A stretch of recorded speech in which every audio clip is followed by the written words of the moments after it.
continuación, Señor, enséñanos a esperar. Berea, cultura bíblica general. Si está en la Biblia, es verdad. Esperar en ti, difícil sé que es. Hola, ¿qué tal, queridos amigos y amigas, hermanas y hermanos? Es un placer para mí estar una vez más en la intimidad de sus hogares con este su programa Berea, cultura bíblica general. Una acción al servicio del saber cristiano. Yo soy su hermano y amigo, el pastor y analista bíblico Alfredo López de Ministerios Berea. Gracias por estar con nosotros.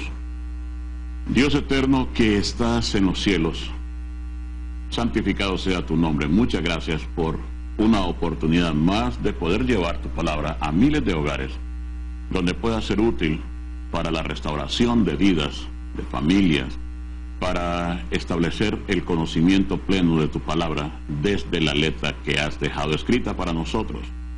Gracias también por la oportunidad de poder guiar a otros de mis hermanos en el ánimo de conocer tus escrituras más a fondo y más responsablemente. Gracias por ayudarme a mí mismo a edificarme, a entender más plenamente día a día la gran responsabilidad que conlleva el compromiso de ser hijo y servidor tuyo, Señor. Muchas gracias.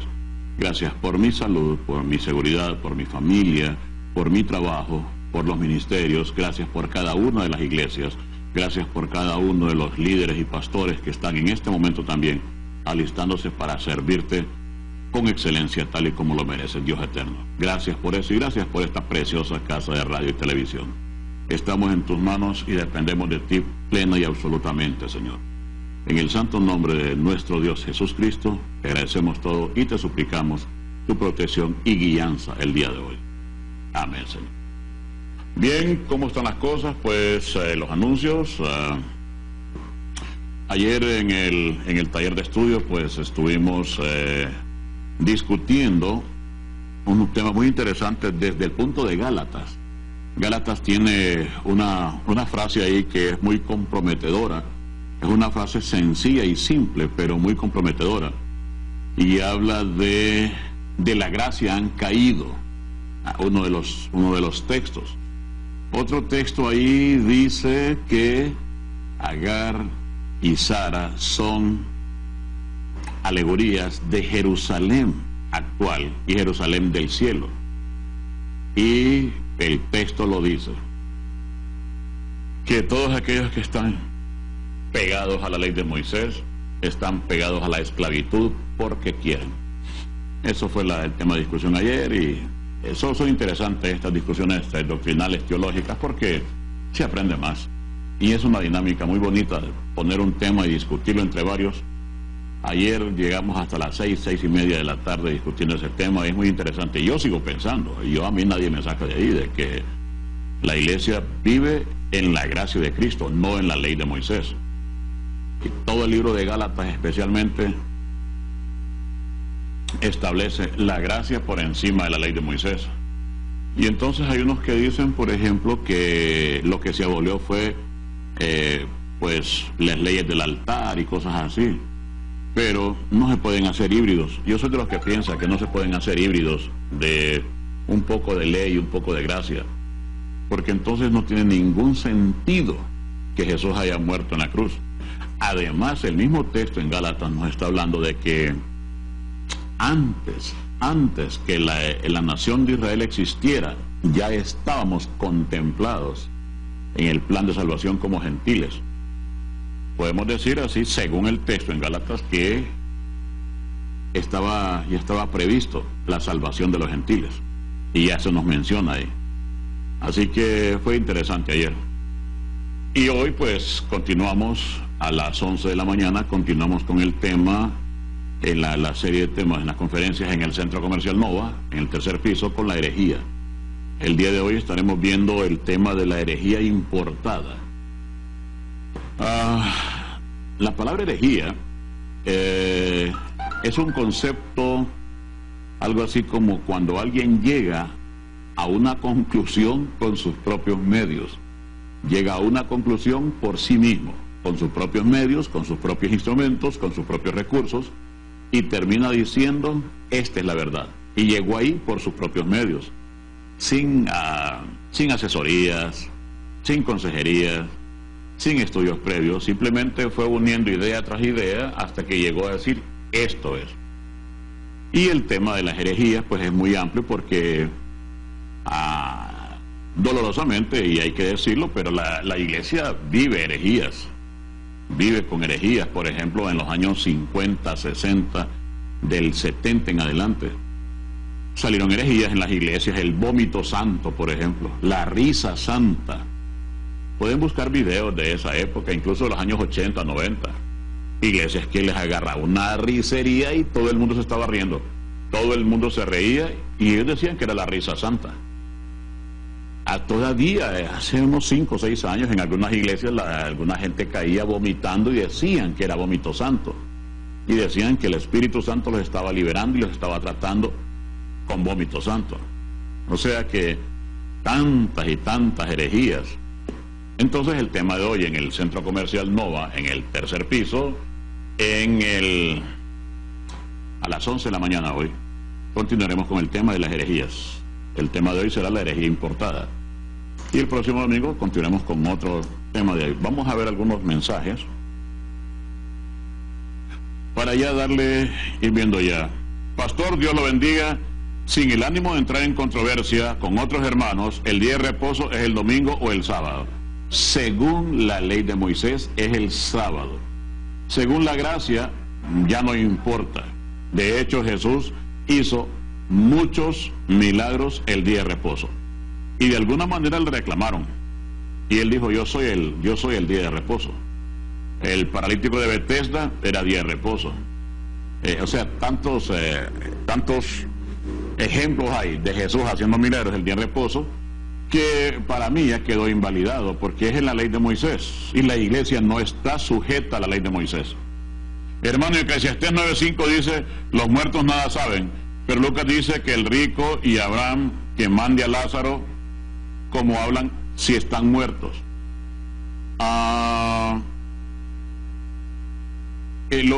No quiero confundirlo, pero el rico y Lázaro no es parábola, sino que es el resumen de la historia que ha vivido el pueblo árabe con el pueblo de Israel. Eso, no voy a tratar de hacerlo simple porque es un tema muy complicado. El rico y Lázaro solo está en Lucas y tiene varias características que es muy importante tomarlas en cuenta. Por ejemplo, en primer lugar, aparece que existe un mendigo que se llama Lázaro. Lo primero que hay que hacer es trasladar esa palabra al hebreo y se encuentra con el resultado de la palabra el Eleazar.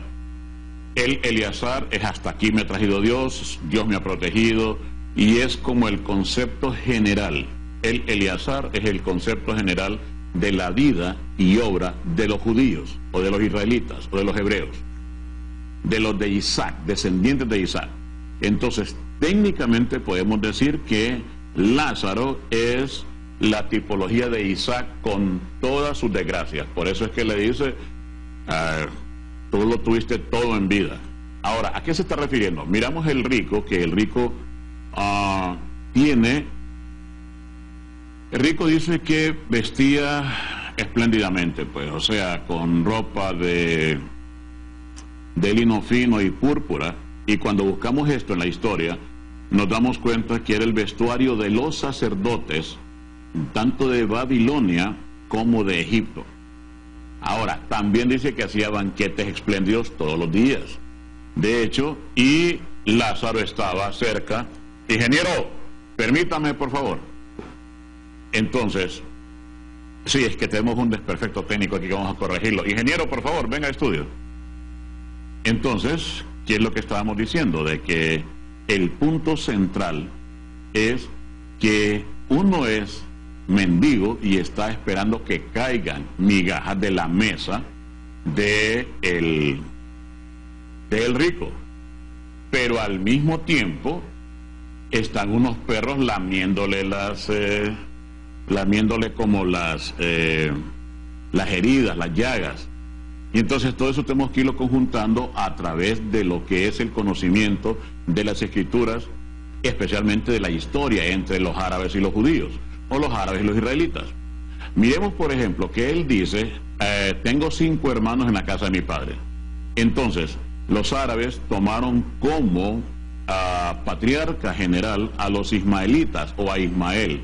Ismael es el primer hijo de Abraham que terminó viviendo en África, o sea, en la zona de Egipto, porque su madre Agar era egipcia. Entonces es ir acomodando todo, que es un tema un poco escabroso y largo, porque vaya, él puede decir, en la casa de mi hermano, en la casa de mi padre tengo 5 hermanos. Entonces estamos hablando que son 6 hermanos junto con él que está ahí. Pero él inmediatamente nos revela algo, y es que dice, Padre Abraham, te suplico que mandes a Lázaro a que moje su dedo en agua. Le dice Padre Abraham, entonces ahora le contesta, hijo, tú tuviste todo mientras vivías y Lázaro no tuvo nada, mas él es consolado aquí y tú estás ahí. Además, una cima nos separa, o una gran cima está puesta entre vosotros y nosotros, que no podríamos ir de aquí para allá ni allá para acá. Ahora, ¿qué es lo que es cima? Revisen la palabra cima, que es con S, no es con C. La palabra cima con C es altura. Cima es altura, mientras que cima con S es hueco, abismo, un gran hoyo. Y entonces estamos viendo que en el Antiguo Testamento podemos ver de que hay gente que estaba en tormento, como los hijos de Coré, por ejemplo, pero estamos viendo de que hay una parte alta, porque dice él que levantó la vista y vio hacia arriba. Eso nos da a entender que había un hueco, lo separaba a los dos ambientes, pero el ambiente donde estaba Abraham y Lázaro era más alto que el ambiente donde estaba el rico. Cuando él dice, Padre, en la casa de mi padre tengo 5 hermanos, y entonces el patriarca de ellos son los ismaelitas, o sea, Ismael. Ahora, ¿cuáles son estos 5 hermanos que tiene este rico? Revisemos entonces el capítulo 10, 25 por ahí de Génesis, y vamos a ver que Abraham, después de que murió Sara, tuvo otra esposa que se llamó Sétura, y le dio 6 hijos. Y es Simram, Joksán, Medán, Madián, Isbac y Súa. Estos 6 hijos son los que se convirtieron en el futuro en tribus árabes que se volvieron en contra de Israel. Todos se convirtieron en los hijos de Oriente, se convirtieron en los amalecitas, en los agagitas, también en los moabitas. Todas estas se convirtieron. Dice ahí el texto en Génesis 10:25, no quiero equivocarme, entonces mejor lo vamos a leer ahí, que agarró todos sus hijos y los envió fuera de la zona donde él estaba. Si vamos a ver capítulo 10, versículo, aquí están entonces los descendientes de los hijos de Noé. Ahora entonces, cuando él empieza a decir que en el capítulo 25 de Génesis, él dice que a la muerte de Sara tomó una mujer que se llamaba Sétura. Abraham tomó otra mujer, capítulo 25 de Génesis. Abraham tomó otra mujer cuyo nombre era Sétura, la cual le dio a luz a Simram, Joksán, Medán, Madián, Isbac y Súa. Y Joksán engendró a Seba y a Dedán, y los hijos de Dedán fueron Asurim, Letusim y Leumim. Los hijos de Madián, Efa, Efer, Hanok, Ávida y Elda. Todos estos fueron hijos de Sétura. Y Abraham dio todo cuanto tenía a Isaac, que en este caso sería el Lázaro, el Eleazar. Pero a los hijos de sus concubinas dio Abraham dones y los envió lejos de Isaac. Mientras él vivía, los mandó al oriente, a tierra oriental. Y entonces, después miramos, ya con los descendientes de Abraham, miramos que estos regresan. Por ejemplo, después de Abraham, la vida de Isaac. Isaac tiene un hijo que se llama Jacob, y empezamos a ver ya todas estas naciones que salen de la zona de Jacob, y vamos a ver que uno de los hijos, que se llama José, lo vendieron los hermanos, y ahí dice que lo metieron en una cisterna que no tenía agua, en un hueco, y se pusieron a comer pan a la orilla del hueco. Entonces, alegóricamente le están cayendo migajas a José, que es uno de los primeros representantes de lo que es el Lázaro, el Eleazar. Pero después dice que lo vendieron a los madianitas y a los ismaelitas. Y ahí empieza entonces todo el trajín de los encontronazos entre árabes y judíos. Bueno, en este caso no habían los judíos todavía, sino que eran todos un clan de una familia descendientes de Abraham. Abraham, como vivió en Hebrón, entonces se llamaban los hebreos. Ahora, cuando estaba, pues lo venden a Egipto, pues resuelve el problema de la hambruna. Con el pasar del tiempo, pues ya vienen todos los jueces, después de todo lo que pasa con Moisés. Moisés tiene encontronazos con los madianitas, después Josué, y lo mismo cuando estamos en los jueces, se puede leer el tiempo de Gedeón, y a Gedeón se le dice, vamos a ir a pelear contra los madianitas. Y entonces llevó a un grupo de hombres a probarlos al agua, a un río, y le dijo, los que lamen el agua como perros, esos hay que llevar. Encontramos ya la figura de los perros lamiendo que aparece en el rico y Lázaro. Pero entonces después hay un comentario ahí entre ellos, y uno de ellos dice de que soñó que vio un gran pan de cebada que atropellaba todas las tiendas de Madián. Ahí vemos entonces ya la figura otra vez de pan. Pero caminando vemos ahí que están regados como langostas en el valle para que van a atacar a los israelitas, y ya aparecen entonces los amalecitas, aparecen los de Madián y aparecen los hijos de Oriente. Todos son hijos o parientes lejanos de los judíos o de los hebreos, y todos son descendientes de Abraham. Entonces toma figura y toma forma. La figura cuando él dice, en la casa de mi padre tengo 5 hermanos, que no vengan aquí a esta llama. Hable rápido, por favor. Tienen que hablar rápido o ahí al número de teléfono que aparece en pantalla. Ahora, ¿qué es lo que continúa? Entonces, después dice, pues, Abraham le dice, a Moisés y a los profetas tienen a él escucharlos. Ahora, ¿qué habla de Moisés y los profetas? Habla específicamente de lo que es la ley y los profetas. Hablan de la venida del Redentor, la venida de Cristo. Pero él dijo, no, padre Abraham, pero si alguien se levantara de si alguien se levantara de la muerte, ¿le creerían? No, aunque alguien se levantara de la muerte, si no toman en serio a Abraham y a Moisés, no se percibirían, no les interesaría. Ahora, el rico le está diciendo que levanten un Mesías también de la zona de Oriente. Y eso es una de las cosas muy interesantes. Porque entonces, lo que el rico y Lázaro nos están haciendo entender es que son todos los pleitos entre árabes y judíos dependiendo de la misma raíz que es Abraham. Y le dijo hijo varias veces. Entonces, querer sacar una teología de que el infierno y el Seol y el Hades es así, porque el rico es así, eso es quedarse cortitos y llevar la teología en una dirección totalmente diferente. Aló, buenos días, dígame. Buenos días, mi caballero, que el Señor me bendiga. Muchas gracias, hermana. ¿Puedo participar? Sí, hágame. Mi nombre es María Betulia.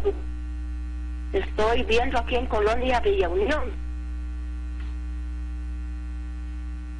Sí. Sí, dígame. Pues está muy interesante su programa, lo felicito, que Dios derrame bendiciones sobre usted, sobre su vida, sobre su familia y de todas las madrecitas hondureñas. Yo deseo participar. Mi nombre es María Betulia. Bueno, muchas gracias. Un buen día. Muchas gracias. Muchas gracias por sus palabras amables y dulces. Muchas gracias. Recibo esas bendiciones de todo corazón, porque las bendiciones de personas así humildes y sinceras sí llegan a Dios. Así que muchas gracias. Que Dios me la bendiga y le deseo lo mejor a usted en su día. Muchas gracias. Entonces, querer sacar teologías así un poco de que así es el infierno. No puedo contestar aquí. Llámenme al fijo, mejor. Ahí tienen el fijo 2221-4106. Aquí no contesto. Solo mensajes. Aquí vamos a contestar mensajes. Por lo tanto, entonces, ¿qué es lo que trato de explicar? Y es que no hay que tomar el texto de la manera literal, y es que un rico está en el infierno y Lázaro en el seno de Abraham. Entonces, cuando se habla del seno de Abraham, técnicamente el seno de Abraham es casi la fe, la paciencia, y es el preludio, especialmente los hebreos, es el preludio del cielo. Entonces, cuando Jesús bajó, en los 3 días que estuvo fuera del cuerpo, él bajó y se llevó cautiva la cautividad. Pedro dice que fue y predicó a los espíritus encarcelados. También Efesios dice que bajó y estuvo 3 días en la parte más baja de la tierra. Entonces todo eso nos va llevando a entender de que Jesús fue y recogió a todos los que estaban en la zona que podemos ver en la figura. Podemos ver que recogió y se llevó a todos los que estaban en la zona, digamos, VIP, vaya, para que nos entendamos, el VIP, o sea que el rico está, digamos, en la parte más baja, y entonces una gran cima nos separa. Cima con S significa un hueco, y en la parte alta está Abraham y está el Eleazar, o sea, el representante de todos los judíos o hebreos. Y en la parte baja dice que aquí es un lugar de tormento. Entonces podemos ver esta figura, aproximadamente es esta figura. Disculpen que lo dije así rápido, pero para que nos entendamos. Entonces, esta es la figura aproximada, que en esta parte de aquí podemos ver de que está el rico Lázaro en la parte alta, y dice está el Lázaro y Abraham. Y en esta parte de aquí podemos ver que está el rico, porque el texto dice que alzó la vista. Y entonces, al alzar la vista, entonces está viendo él desde acá, desde esa parte de acá, él alza la vista a ver hacia acá. Ahora entonces dice que dice Abraham, de que una cima está puesta entre vosotros y nosotros, de manera que si quisiéramos ir de aquí no podíamos ir hasta aquí, y si quisiéramos ir de aquí tampoco. Por lo tanto, entonces con estos están separados, pero la analogía que está haciendo es que él alzó sus ojos, alzó su vista, significa que está en un lugar más alto, que esta parte es un poco más caliente. En aquel momento sí, Jesús vino a esta zona de aquí, donde estaban todos aquellos que habían muerto en el Señor, y al mismo tiempo que habían muerto inocentemente sin conocer la palabra. Dice el texto en Pedro de que bajó y le predicó a los espíritus encarcelados. Entonces, esta es la figura del rico y Lázaro, que no tiene nada que ver con el hecho de que los muertos hablan, de que hay vivos en el infierno, y de que la muerte, y que vamos a ir al seno de Abraham. Nada de eso. Yo no quiero ir al seno de Abraham. En ningún momento me interesa el seno de Abraham. A mí me interesa el seno de Cristo. Y además, yo no voy a ir al Seol. Al Seol dice que está cerrado. ¿Por qué está cerrado? En Apocalipsis vemos que un ángel baja con la llave del abismo. Entonces significa que en el infierno no hay nadie. ¿Por qué? Porque no ha habido juicio. Pueden estar, como dice el texto ahí, creo que es en Números, de que Coré se levantó en contra de Moisés, y lo que le pasó ahí es que dice el texto que bajaron vivos al Seol. Pero de ahí han habido unas ponencias. Por ejemplo, a mí me ha dado cierta, digamos, un poquito de, no puedo decir lástima, puedo decir algún tipo de pena, de que hermanos entran a internet y después salen con unas grandes ideas, que por ejemplo, en Rusia estaban perforando un pozo para buscar gas natural, y llegaron tan abajo que encontraron unas voces de gente lamentándose. O sea, con unos tubos buscando petróleo, buscando gas, fueron a dar al infierno, y un montón de voces llorando. Y un hermanito que es muy culto en la palabra, a mí me dio pena verlo, que mandó a sacar un montón de fotocopias y empezó a repartirlas por todos lados, diciendo de que sí, que habían logrado llegar al infierno. Con unos tubos llegaron al infierno, y un montón de voces. Pero no me dice si salía olor a azufre, si salía calor, si salía llamas, algún diablo quedó viendo de abajo para arriba. Entonces, todo eso son conceptos, son disparates, así de simple, disparates. De que unos rusos metan un tubo y vayan al centro de la tierra y haya gente llorando. No hay infierno inaugurado, porque no hay juicio todavía. Entonces no pueden mandar gente al juicio, no pueden mandar gente al infierno si no lo han pasado por un juicio. Y si ya pasaron por un juicio, entonces el tribunal de Cristo y el juicio del trono blanco ya fueron entonces. O han habido otros juicios y no nos ha dicho la palabra, no nos han contado, no le hemos descubierto si hubo juicios. Por ejemplo, juicios contra los ángeles de Satanás, sí, porque dice Judas y Pedro y varios pasajes ahí que están presos en prisiones eternas, reservados para el juicio final. pero habla de demonios. Pero personas, de ahí hay unas personas ahí que dicen que fueron al infierno y que vieron allá que ya estaba Madonna, que estaba Celia Cruz, que Michael Jackson, y después regresaron y se pusieron a predicar. En Colombia apareció hace unos días una muchacha, una señora que dice que es profeta y no sé qué más, que ha ido varias veces al infierno. Todo eso es total, absolutamente un disparate. Un ser humano no tiene el permiso ni la capacidad de bajar al infierno. No puede, porque son cosas reservadas para, en primer lugar, el poder de Dios. Un ser humano con la mente que tiene, que es del tamaño de un balín, y esto porque está hinchado, ¿cómo va a entender las profundidades de Satanás? Si difícilmente entendemos el Evangelio, ¿cómo van a haber personas que entran y salen en la casa del diablo y que vienen tranquilamente y después se ponen a comer café con pan allá con verdad, que vienen del infierno?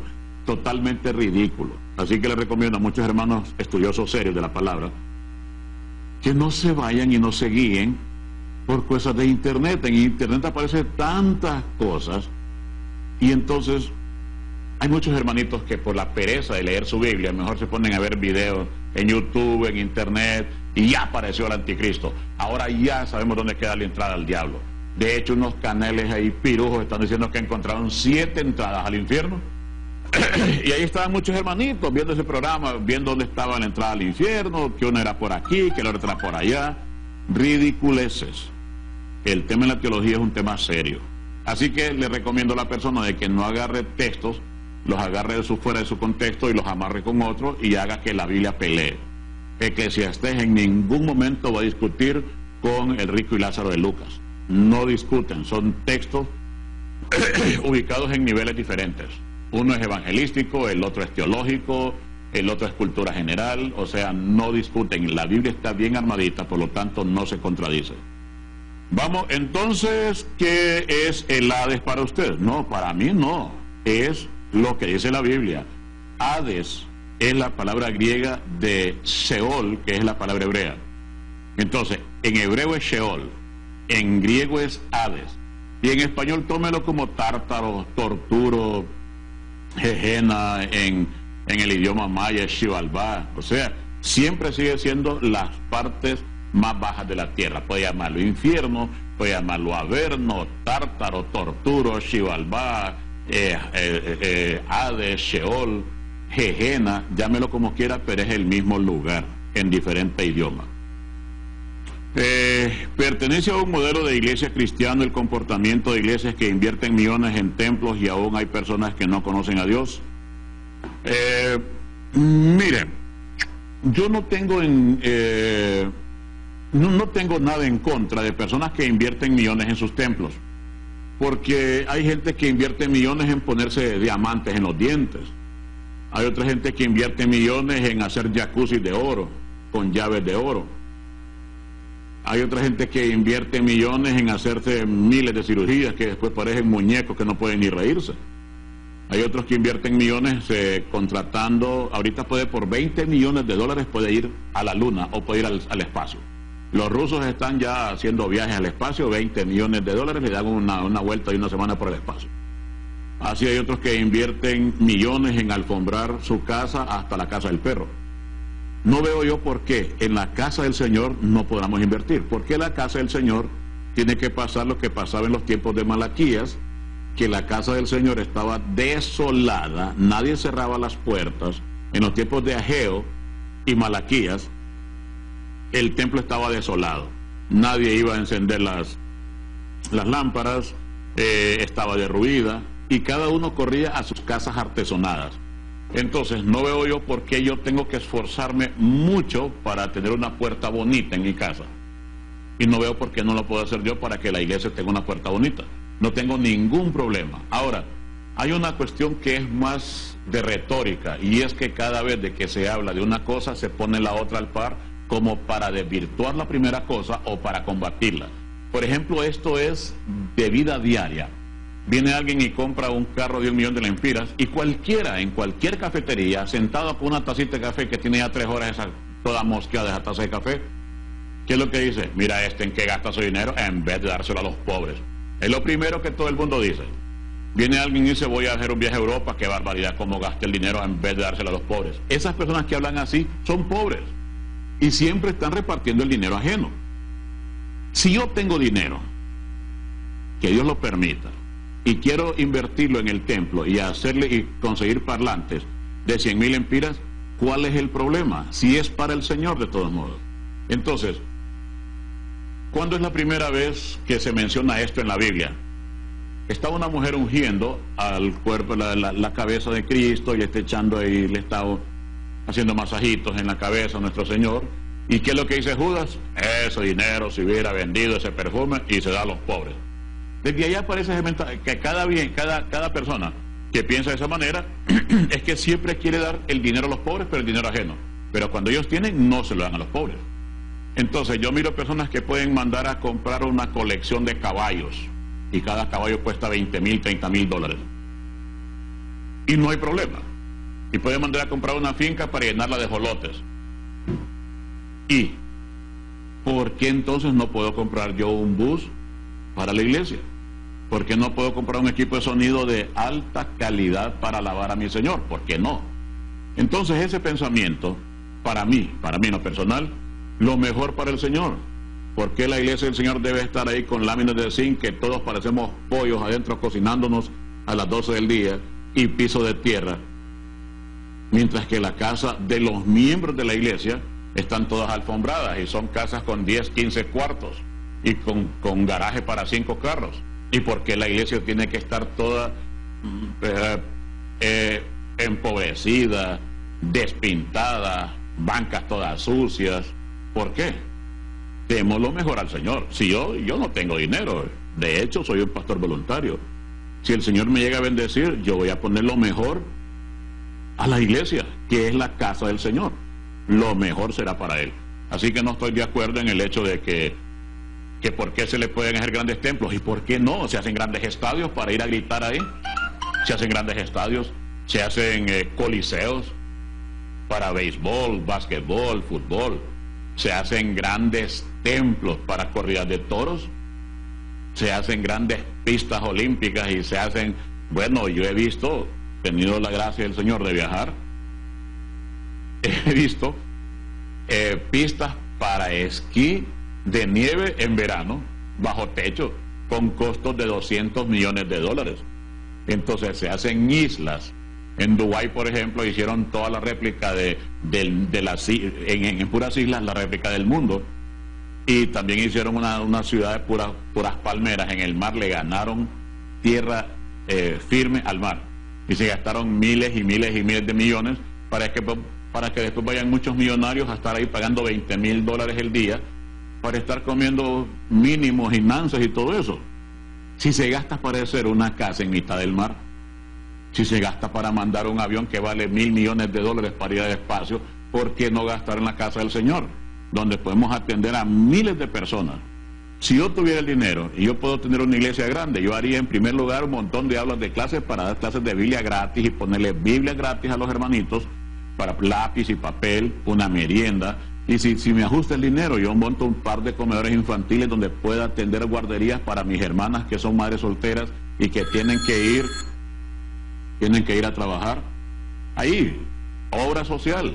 Y si pudiera yo montar incluso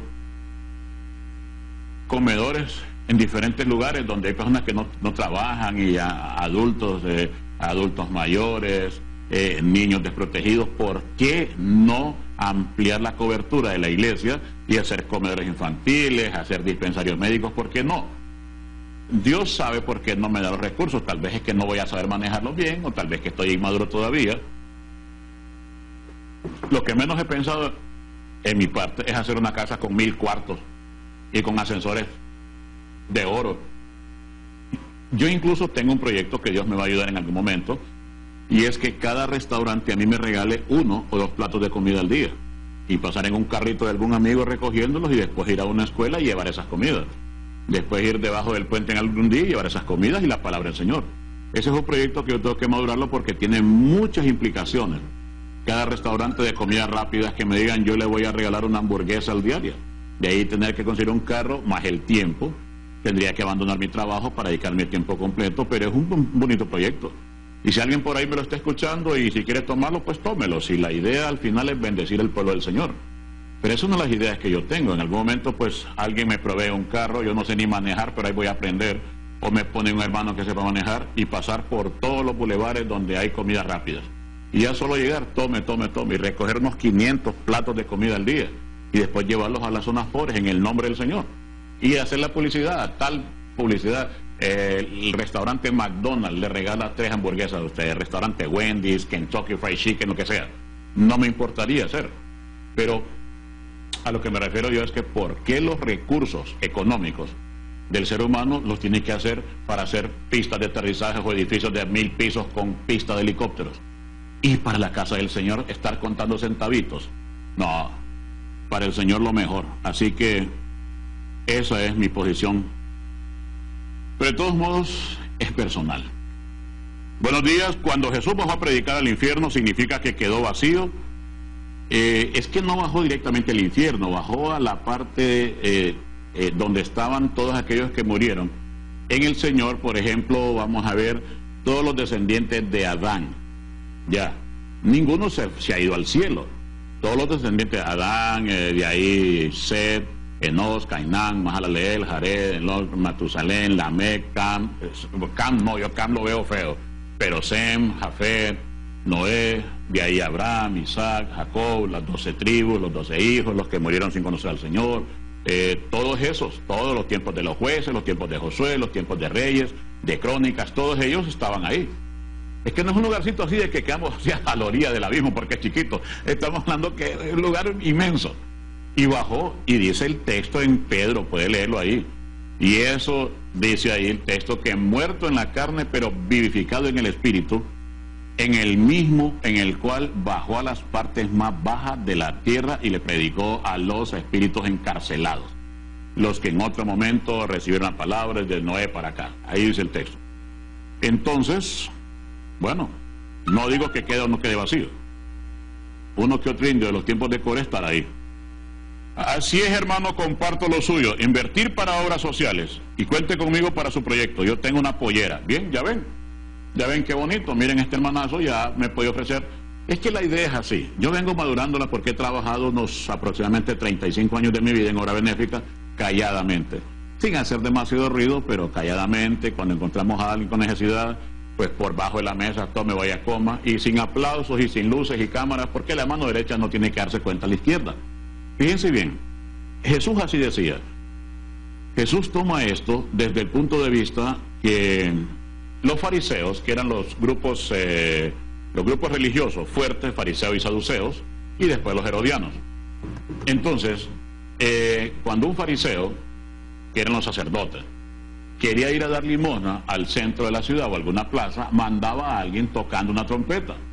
Y ahí va alguien con una trompeta anunciando que venía el fariseo tal. Entonces todos la pobrería se ponían vivos porque que él venía a regalar dinero.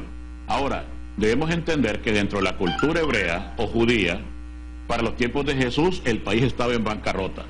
No habían demasiado circulante porque la gente del templo, que son fariseos, saduceos, esenios en algún momento, herodianos, samaritanos, celotas, los partidos políticos, económicos, religiosos y sociales habían reventado al país con sus impuestos. También había que mantener el aparato político de Herodes, el palacio de Herodes, más el partido político de Herodes, y también estaba Roma.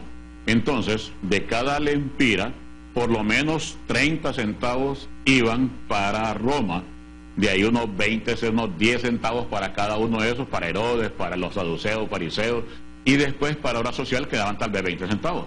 Para repartir entre viudas, huérfanos, necesitados, pobres. Más infraestructura, carreteras, agua potable, cosas así. Entonces, Herodes, por ejemplo, Herodes el Grande gastó mucho dinero construyendo ciudades como Herodium, Macaerus, Masada. Y entonces el pueblo, miramos que son multitudes de gente pobre siguiendo al Señor. Por eso en el primer discurso Jesús dijo, bienaventurados los pobres de espíritu. El país estaba en bancarrota. Y habían miles de huérfanos, necesitados, pobres, el que no pagaba los impuestos, ahí con los impuesteros, le quitaban lo que sea. Entonces, bajo ese concepto, era pura política, que salía uno de los fariseos, mandaba a alguien tocando trompeta y al llegar allá metía la mano en la bolsa y ponía un montón de monedas de las más bajas denominaciones, como la blanca, por ejemplo. Y la mano derecha empezaba a repartir y la izquierda se daba cuenta de lo que la derecha daba. De ahí Jesús toma esa figura. Entonces, nosotros hemos trabajado en obra benéfica los últimos 35 años, calladamente, sin hacer demasiado ruido. ¿Para qué? Para que la gloria sea para el Señor, para que la gente diga, la iglesia ayuda, y no digan Alfredo López ayuda, porque es pecado llevarse la gloria del Señor. Entonces, en el nombre del Señor, a una familia se le ayuda, en el nombre del Señor se le manda a otros, desde Biblia, ropa, medicina, dinero en efectivo, lo que se pueda. De hecho, Berea es una obra social. Entre varios tenemos que pagar mensualmente para que este programa salga al aire. Pero ¿qué es lo que estoy diciendo yo? De que muchos proyectos ahí están esperando financiamiento, y yo no soy los que anda pidiéndole pisto en las calles y me acercar al gobierno, a los políticos, a los empresarios, no. Entre amigos que creemos en la obra lo hacemos. Ahora, ese proyecto, por ejemplo, ya días estoy madurándolo, y es de que hablar con cada casa comercial, o sea, cada comida rápida. ¿Cuántos comedores pueden haber en Tegucigalpa? Fácilmente hay 2.000, 3.000 restaurantes o comedores. Y yo sé que si voy a los mercados, cada una de las hermanitas de los mercados me regalarían una burrita, un plato de comida. Y yo llenaría, yo soy una paila de un pick-up, yo lo llenaría con 500 comidas diarias. Y de ahí vamos por la calle, tome hermano en el nombre del Señor, que Dios lo bendiga, tome debajo de los puentes, a los adultos mayores. A un día agarraríamos una escuelita de bajos ingresos, tome en el nombre del Señor. Yo sé que sí se puede, pero ocupamos logística, recursos. Yo debería ya abandonar mi trabajo y dedicarme a tiempo completo a la obra. De hecho, ya estoy trabajando a tiempo completo en la obra, pero lo hago voluntariamente. Gracias a Dios tengo un trabajo de noche. Yo trabajo en el Hotel Real Intercontinental y en el Hotel Real Clarion. Yo trabajo de noche, yo soy caricaturista y me gano la vida haciendo caricaturas a los turistas. Yo de las 7 en adelante, en la noche, ya estoy trabajando. Entonces tengo el resto del día. En la mañana preparo mis estudios, en la tarde predico y en la noche trabajo. Y eso es. Digo esto no para gloriarme, sino porque hay muchos que creen de que los pastores somos millonarios. No, hombre, yo tengo que andar en taxi colectivo todavía. Entonces muchos dicen de que estos pastores viven de las ovejas. Deberían ponerse un zipper en la boca o meterse un zapato en la boca cuando opinan de que los pastores vivimos de las ovejas. Meten en la misma paila a miles de pastores por culpa de 4 o 5 que conocen, y eso es injusto. Yo no tengo que estarme defendiendo ni decir todos mis logros y cosas así, porque no es correcto. Pero claramente digo, llevo 15 años trabajando en la iglesia y 25 años en el área secular con todos los clubes sociales, levantando obras benéficas, y yo jamás he tenido un sueldo. Eso lo digo porque hay muchas personas que creen de que uno hace dinero. Gente ignorante que ni siquiera no les da la mollera para ver las dificultades que pasa un pastor para sostener su iglesia. Así que ya tenemos aquí, pues, hay un hermano que tiene una pollera. Ya, miremos si otros hermanos se disponen, el que me preste un carrito, y ahí Dios sabrá. Lo que trato de decirle es que cuando se hace obra benéfica, se hace en el nombre del Señor para el necesitado. Y si vamos a dar lo mejor de nosotros, que sea para el Señor. Hay una canción que me gusta mucho ahí que se llama Te daré lo mejor de mi vida. Porque nosotros pedimos lo mejor de Dios para nuestras vidas. ¿Y qué damos? Una horita a la iglesia, una hora el domingo en la iglesia, y van a cabecear o a jugar con un celular. Y el resto de la semana son cristianos, ¿qué? ¿Cristianos simpatizantes? ¿O son cristianos así metódicos? ¿O qué tipo de cristianos? Que piden lo mejor del Señor y dan las migajas. Si van a dar ofrenda, echan unos lempiritas ahí, pero piden lo mejor del cielo. Que hacen pactos con el Señor para que el Señor los bendiga con trabajo, con salud, con bienestar, con casa, con una visa para ir a Disneylandia. Pero ¿qué pasa? Al Señor, ¿qué le dan? No le dan tiempo, no le dan oración, no le dan servicio social, no asisten a la iglesia. Y cuando van a la iglesia llegan tarde y se van temprano. Entonces, al Señor hay que darle lo mejor de lo que tengamos. O sea, no es lo mejor de lo que algún día voy a tener, porque yo no creo en pactos. Yo no creo que yo pacto con el Señor. En cuanto tenga chamba, le doy el 10. Entonces Dios me va a dar el mismo trabajo. Es como que así pasa el Día del Padre, que Uno le da dinero a los hijos y los hijos van a comprar el regalo, feliz día del padre, con el mismo dinero de uno. Y eso para mí es humorístico y bonito. Pero así pasa a muchos hermanitos, de que cuando Dios me bendiga, yo bendigo a la iglesia. Y entonces, del mismo cuero salen todas las correas. Entonces esos pactos son así medio disparatados. Cuando Dios me mande 1000 lempiras, le voy a dar 100 lempiras a usted, me dicen a mí. No, hermano, a mí no me dé nada, mejor échelo allá déselo a la Cruz Roja, a los bomberos, déselo a cualquier organización benéfica. A mí no me dé nada, porque a mí no me gustan ese tipo de tratos. Pedirle a Dios y después darle a Dios, no. A Dios se le da lo mejor que uno tiene, lo que sea. David dio lo mejor que tenía, una onda y una piedra, y se bajó a un pipón ahí que se llamaba Goliat. Pedro lo mejor que tenía, una barca, se la prestó al Señor. Vaya, predicar desde mi barca. Noé, que es lo que tenía, bueno, renunció a todo y se puso a hacer un barco ahí durante 100 años. Cada uno. Simón de Cirene, ¿qué es lo que tenía? El hombro para cargar la cruz. Así que tengo yo mis deseos, mis estudios, lo que soy, lo que tengo, lo que puedo, es para el Señor. Entonces a mí nadie me diga de que para el Señor no hay que dar cosas grandes, pero sí, si viene un artista internacional, le vamos a poner alfombra roja, los mejores hoteles, una limusina, un par de motos cuidándolo, y pagar 1000 lempiras para ir a ver lo que esté loqueando ahí por 2 horas. O sea, si le vamos a dar lo mejor, nuestro tiempo, nuestro dinero, nuestra atención, y el fanatismo de estar gritando y tomándose fotos con cualquier payaso que venga de cualquier parte del mundo y se lleve el dinero de Honduras, ahí me tomé una foto con él y verá qué lindo salir en la foto con él, y compré el último disco y compré el último video. Y para el Señor están ahí diciendo, no, es que no hay que hacer mucho. No, claro que para el Señor lo mejor. Nuestra vida, si fuera posible, si Dios me pidiera mi vida, se la doy. O sea, se le he dado, pero Dios no pide sacrificios humanos. Pero Dios me dice a mí, toma tu cruz y seguime. Y aquí estamos. Entonces, le recomiendo, hermanos, que cuando hable del Señor, dé lo mejor que tenga.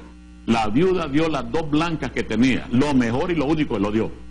Así que si usted tiene lo que sea, los tipos de dones que tenga, si puede predicar, predique y dé lo mejor. Yo soy dibujante y lo mejor que hago lo hago para el Señor. Yo tengo una voz fuerte y tengo carácter, y lo mejor que tengo se lo doy al Señor. Así que Dios no se conforma con menos. Dios no se conforma con menos. Porque cuando el cristiano está pidiendo, pide lo mejor. Que quiere hace una inversión mínima de una oración en la pata de la cama, en la mañanita, y después esperan calidad total de Dios. No funciona así. Tal vez usted no hace eso, pero conozco muchos pastores que sí se lucran de la iglesia. Sí, pero Dios sabrá. Dios sabrá cuando le va a cobrar la cuenta a cada uno. Así de que somos aproximadamente 35,000 pastores en todo Honduras, y los millonarios no llegan ni a 10. Los ricos no llegan ni a 100. Y de ahí los demás son personas que son adinerados antes de ser pastores y de su dinero sostienen iglesias. Otros es que tienen empresas y en agradecimiento al Señor, ellos mismos hacen los templos y ellos mismos pagan al pastor. O sea que tenemos que investigar mucho antes de juzgar a los pastores. Que hay 4 o 5 pícaros, sí es cierto, ahí no nos engañemos. Que han hecho mercancía de la palabra del Señor, claro que sí. Pero es una minoría, De lo contrario, Dios falló. Jesús falló porque fundó una iglesia con un montón de pícaros. No es cierto. Los pícaros no llegan ni a 100 y somos 35,000 pastores en toda Honduras. Esforzados. Hay muchos pastores que suben y bajan un cerro y en la mochilita llevan la Biblia, un rollo de tortillas y un pedazo de queso, y a subir 4 horas un cerro para ir a predicar. Esos nadie los conoce. Otros de que de su sueldo andan predicando y repartiendo comida, nadie los conoce, porque salimos de noche, donde nadie nos está viendo, a predicar y dar. O sea que les recomiendo, si van a juzgar a los pastores, hagan cuentas, una lista en primer lugar, cómo está su vida. Porque a la hora de juzgar a un pastor puede tener razón, pero el pastor lo puede juzgar a usted también.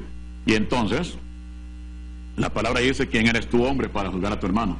Así que dejemos que Dios sea el que ponga orden ahí, y Él sabrá dar la justa medida a cada uno. Buen día, pastor. Quiero que si me puede explicar cuál es el alma y cuál es el espíritu en el cuerpo humano, dónde van cuando uno muere.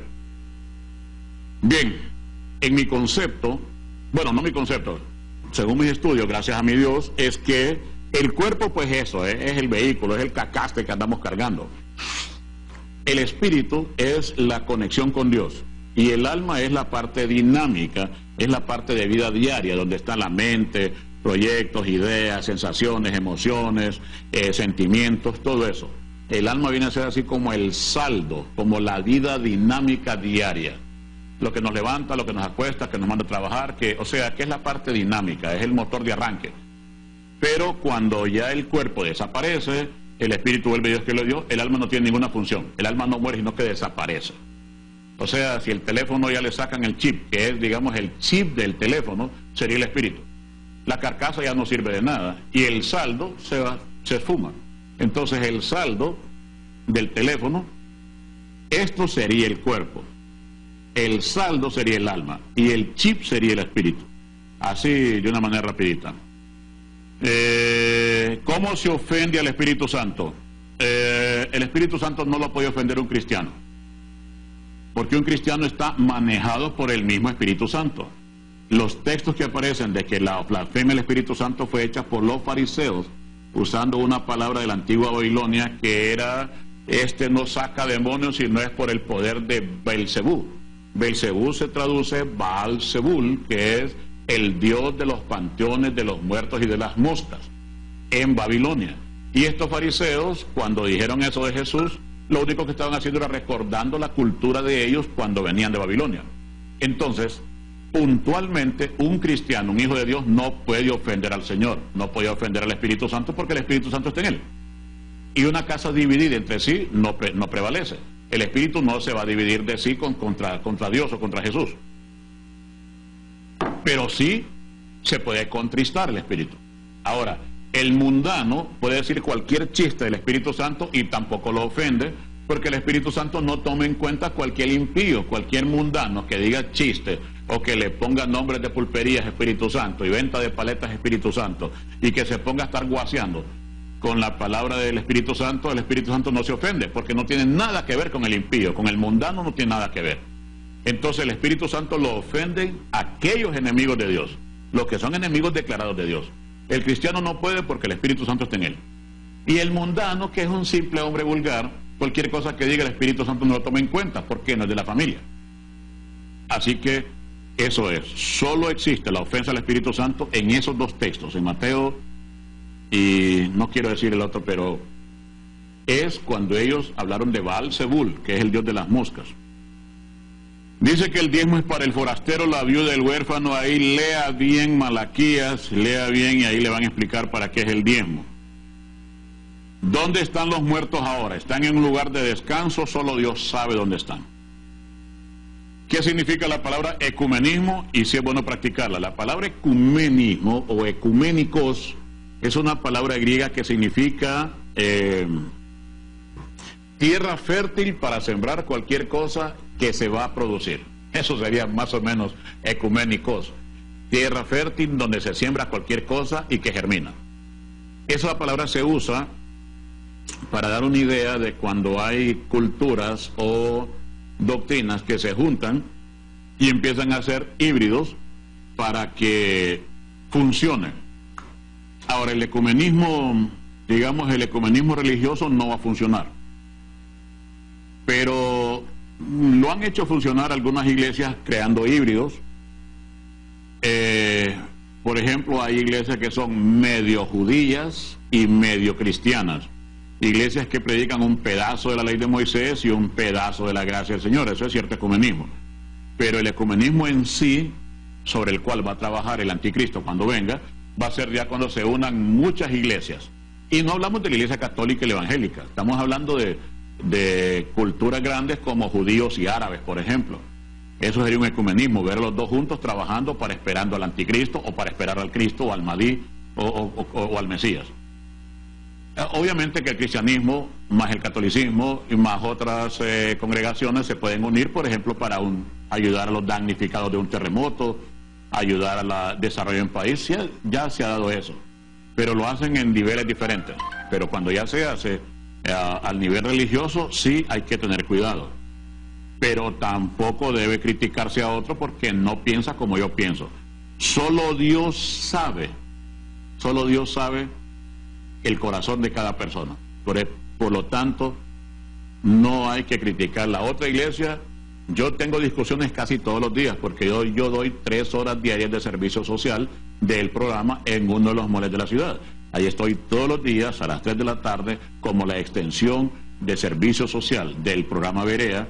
Yo estoy sentado todos los días en el mall Multiplaza 3 horas diarias antes de entrar a mi trabajo. Y ahí atiendo personas para oraciones, para lecciones, para consultas. Y entonces hay personas que me van a alegar y me dicen que la iglesia oficial del Señor es la iglesia evangélica. No es cierto. Y hay otros hermanos católicos que me dicen, hermano, la iglesia oficial del Señor es católica. No es cierto. Ni es católica, ni es evangélica, ni mormones, testigos de Jehová, adventistas, bautistas, no. Ninguno de nosotros somos la iglesia oficial del Señor. La iglesia oficial del Señor es sin mancha, sin arruga y es invisible. Y Dios tiene incrustada su iglesia en diferentes lugares, situaciones, tiempos, circunstancias. La iglesia oficial de Cristo dice sin mancha y sin arruga. Ahí revisémonos a ver si tenemos manchas y si tenemos arrugas. Además, es invisible. Vamos con otro mensaje para ir terminando. ¿Es bíblico celebrar el Día de la Madre? No importa, no importa. Son cositas que no son tradiciones. Entonces, ya estamos fuera del espacio. Hoy a las 11 de la mañana en el Nova Centro, tercer piso, los esperamos, los invitamos a que compartan con nosotros el tema de la herejía importada. Así que llegó el momento de despedir el día de hoy, rápido todos para sus respectivas iglesias, y aquellos los esperamos a los que no tengan iglesia o los que quieran llegar a visitarnos hoy, los esperamos a las 11 de la mañana, Centro Comercial Nova, en el Complejo Los Próceres, en el barrio San Felipe. Todo por hoy, nos vemos el próximo sábado a las 7 de la mañana. Mientras llegue ese momento, le pido a Dios que derrame grandes y ricas bendiciones sobre Honduras. Pasen muy buenos días, que los bendiga. Rápido para las iglesias y hoy a las 11 de la mañana, Centro Comercial Nova. Con permiso, buenos días.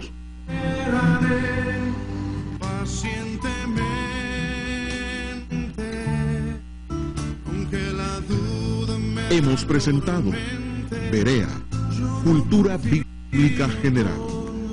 Y recuerde, si está en la Biblia, es verdad.